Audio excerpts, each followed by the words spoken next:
Millie Ferguson, Timothy's older sister, remembers Legos everywhere. Covering the floor, stacked meticulously following the directions piece by piece, Timothy loved Legos. He was different, slower to use his speech, faster to dash from room to room too quickly to hear instructions from all the adults. He was blonde with a wide, unshakable smile. The adults couldn't keep up with him. But Millie was his pal. As a baby and a toddler, Timothy Ferguson lived in Oklahoma with his mother, father, and 3 siblings. But 9 times during Timothy's short life, Child Protective Services staff in Oklahoma investigated the Ferguson family. Several investigations led to unsubstantiated findings, but on the final investigation in 2009, social workers removed the children from the parents' care because of safety concerns. A court order even tried to limit the contact Shanda Vanderark, Timothy's mother, had with her own children. Even back then, Shanda was hiding a litany of secrets. Several years later, Timothy would unfortunately be reunited with his mother many states away. And without any protection, he would endure horrific and tragic torture from the hands of his own biological family members. Now, from the outside, it looked like a lovely home in a neighborhood where neighbors all looked out for one another. But the call that had come in was with concerns about a young boy who was found unresponsive by his mother and his older brother. But when the first responders arrived at the scene, they realized that it was actually much worse than they had been expecting. 15-year-old Timothy Ferguson was found in the home unresponsive. In the final hours of his life, Timothy sat shivering, barely moving, in an ice bath. You look like that when you put him in the bathtub? This killer mom can't handle facts. Take a look as she vomits after being shown pictures of her autistic child that she murdered. Too weak to cry out, he died on the floor of his bedroom closet after his mother dragged his emaciated body across the room and threatened him not to move over the night. Timothy Ferguson body cam released. Right now we got some people coming over to talk to you, okay? His life ended on July 6, 2022. He was 15 years old and weighed 69 pounds. He's 20? No, the 20-year-old's awake. Okay.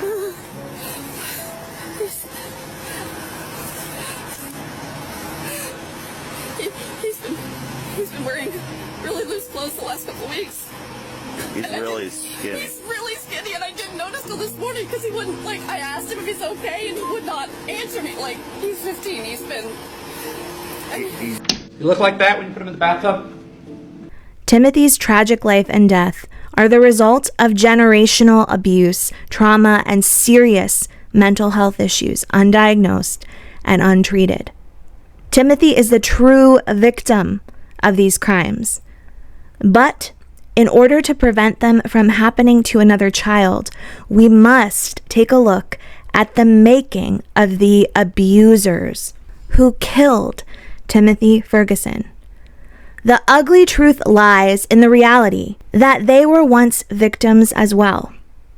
Shanda Vanderark and her son, Paul Ferguson, are dangerous. But now, we need to know what made them that way. No matter what you have heard about this case, please open your minds and join me down a rabbit hole about mental health and our court system here in the United States. The time has come to honor children like Timothy by ensuring that what happened to them does not happen to another child. It's your mother. Because I was concerned with how thin he was. That photo was taken on, do you remember what the date was? Not the exact, no. If your phone indicated it was June 13th, you'd have no reason to dispute that. No, sir. And you just became, again, the reason you sent it to your mother was why? Because I was concerned about how thin he was. Do you remember what your mother told you to give him after you sent her that photograph? Bread? And then is there a reference to bread and some peanut butter? Yes. So at that point, your brother's very skinny, right? Was he eating regular meals at that point? We can work towards this goal by heading back to the beginning and understanding what created this tragedy. Join me next time when we'll be taking a look at the making of Shanda Vanderark. By my estimation, this all starts with a man named Kenneth Tremmel. Join me down this rabbit hole.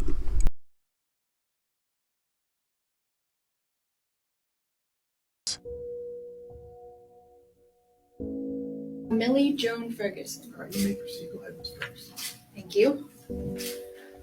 I'm Millie. I'm Timothy's youngest older sister. I'm 2 years older than him. One of my earliest memories I have was being taken away from my parents by CPS. My two older brothers rode in a car ahead of us, and me and Timothy rode together in the second car. And in every picture we have as a family, Timothy was always right by my side. We were the two youngest, the two smallest. We were the two that sat in the middle in the backseat car rides with the too small car. The last two to get hand-me-downs, the two that never had to worry about not getting homework help from an older sibling.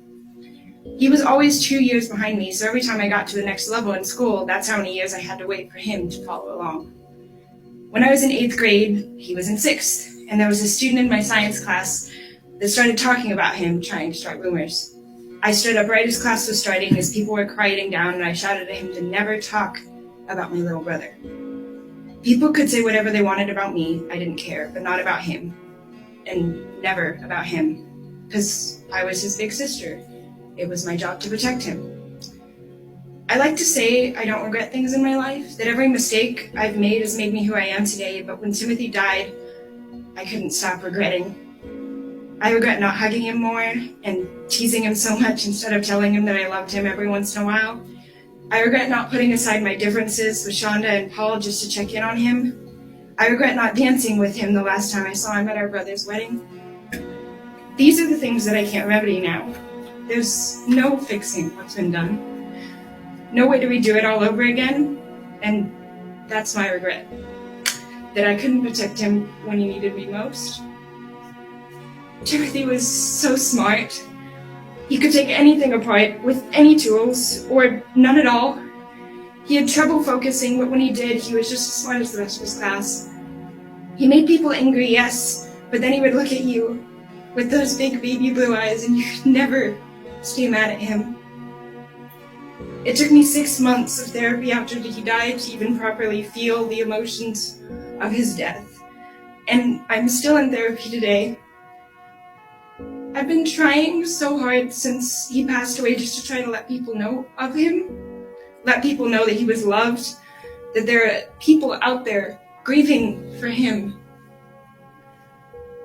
I'm here today for him, because I was asked to speak for him, because I was given a victim impact statement for him instead of a witness one, because the victim of this crime can't speak for himself. I knew him his whole life. I held him the day he was born, and I continued to try to hold his hand as long as he was by my side, until he wasn't. I want the woman who killed my little brother to face the highest punishment possible. I want her detained for the rest of her life so she can't hurt anyone else. And I want the world to know that Timothy was wanted, if not by her, then by me. He was loved by me. Thank you.